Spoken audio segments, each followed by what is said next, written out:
Yaqulu al-Imam al-Bukhari rahimahullahu ta'ala, Imam al-Bukhari rahimahullah berkata, babus shaim yusbihu junuba. Bagaimana hukumnya orang yang berpuasa di pagi hari junub? Apakah sah puasanya atau tidak? Ya.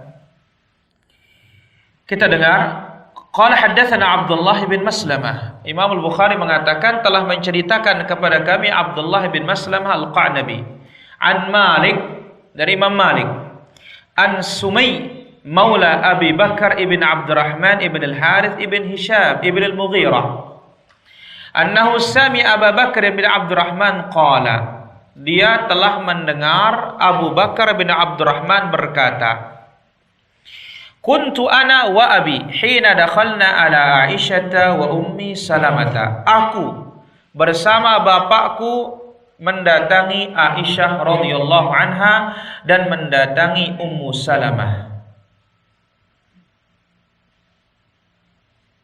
Dan Ummu Salamah dan Aisyah memberitakan anna Rasulullah sallallahu alaihi wasallam kana yudrikuhul fajru wa huwa junubun min ahlihi. Nabi alaihi salatu wasallam bertemu waktu subuh masih junub, belum mandi, setelah menggauli istrinya tadi malam. Berarti bangun sahur masih junub, enggak ada masalah. Tiba waktu sholat baru mandi atau masuk waktu baru mandi, tidak ada masalah. Yang penting jangan melakukan junubnya setelah masuk waktu fajar. Artinya berhubungan tidak boleh sudah masuk waktu fajar. Kalau sudah masuk waktu fajar, maka di sini kena kafaratun mughalladhah. Kafarah berat. Sama seperti hukumnya berhubungan di siang bulan Ramadan. Baik. Jadi Nabi alaihissalatu wassalam bertemu dengan waktu subuh masih dalam keadaan junub. Thumma yaghtasil. Kemudian Nabi mandi besar. Wa yasum, kemudian puasa. Qala Marwan berkata kepada Abdurrahman ibn al-Harith, uqsimu billah. Ya, aku bersumpah dengan nama Allah Subhanahu wa ta'ala, dengan ini engkau akan kaget wahai Abu Hurairah. Di saat itu Marwan masih berada di kota Madinah. Maka Abu Bakar ibn Abdurrahman berkata, fakariha dzalika Abdurrahman. Mendengar berita ini, Abdurrahman masih mengingkari. Lalu diceritakanlah kepada Aisyah radhiyallahu anha, demikian juga Ummu Salamah radhiyallahu anha, dan beliau menjelaskan, inilah dia yang datang dari Rasulullah sallallahu alaihi wasallam. Berarti para hadirin, junub malam hari belum mandi juga sampai tiba waktu subuh sah. Kemudian juga di siang hari pun dia bermimpi basah, keluar mani, hukum puasanya juga sah. Yang tidak boleh berhubungan di siang Ramadan atau sejak terbit fajar shadiq. Karena ingat, definisi saum, definisi puasa yaitu al-imsak anil mufattirat, menahan diri dari segala pembatal. Makan, minum, berhubungan sejak terbit fajar shadiq sampai tenggelam matahari. Maka dalam batasan waktu ini, kurun waktu ini, ya, kalau melakukan pembatal berarti batal puasanya. Kalau melakukan jima maka kena kafarah mughalladhah, yaitu tebusan yang berat. Pertama, memerdekakan budak. Sekarang susahnya cari budak. Yang kedua, kalau nggak bisa, pindah puasa 2 bulan berturut-turut. Ini juga berat. Yang ketiga, it'am, memberikan fakir miskin makan makanan yang mengenyangkan, yaitu 60 orang satu kali berhubungan. dan dia wajib bertaubat kepada Allah Subhanahu wa taala. Baik. Apa penjelasan dan faedah dari hadis ini? Yang pertama, al-junub la yamna'u minas shiyam. Junub itu tidak menghalangi orang untuk berpuasa. Cuma menghalangi orang untuk apa? Salat. Ya.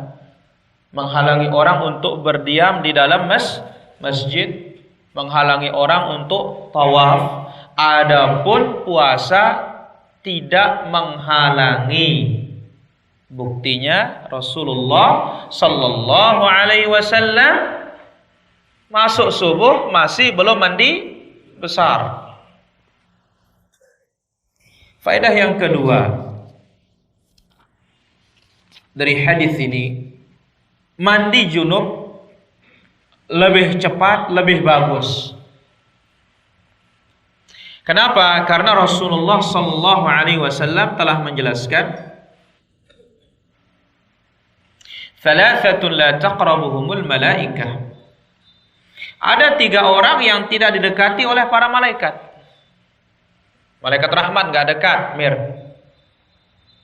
Pertama, al-junub hatta yatawadda. Orang junub sampai dia berwudu. Maka kalau mau tidur dalam keadaan junub, paling tidak apa? Wudu. Kalau enggak, tayamum minimal sudah. Jangan sampai itu tidak, ini tidak. Namun ketika mampu mandi itu lebih apa? Lebih bagus, lebih afdal. Yang kedua yang tidak didekati oleh malaikat rahmat siapa? As-sakran, orang yang mabuk. Punya. Yang ketiga yang tidak didekati oleh malaikat rahmat, jifatul kafir, bangkainya orang kafir. Ini tidak didekati oleh malaikat rahmah. Kemudian faedah berikutnya,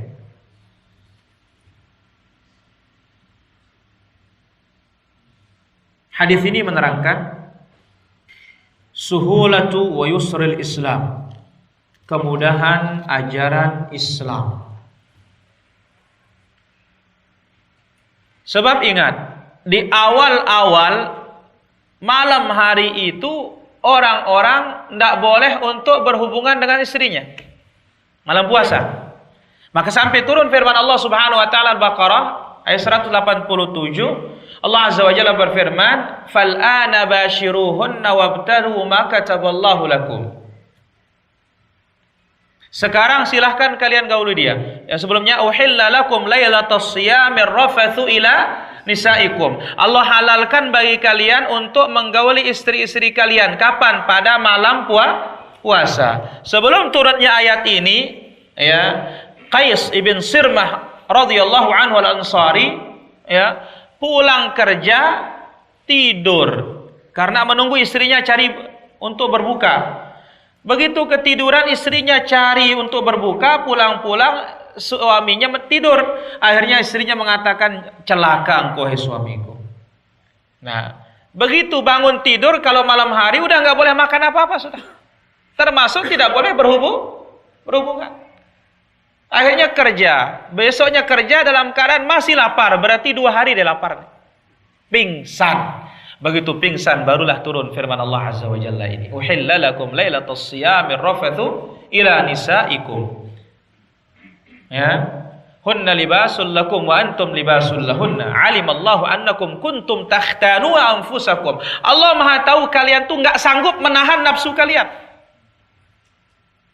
Fataba alaikum wa afa ankum fal'ana bashiruhunna. Sekarang silahkan kalian gauli mereka. Jadi Islam ini diberikan kemudahan oleh Allah Subhanahu wa ta'ala. Terutama kita orang-orang belakangan ini sangat diberikan kemudahan oleh Allah Subhanahu wa ta'ala.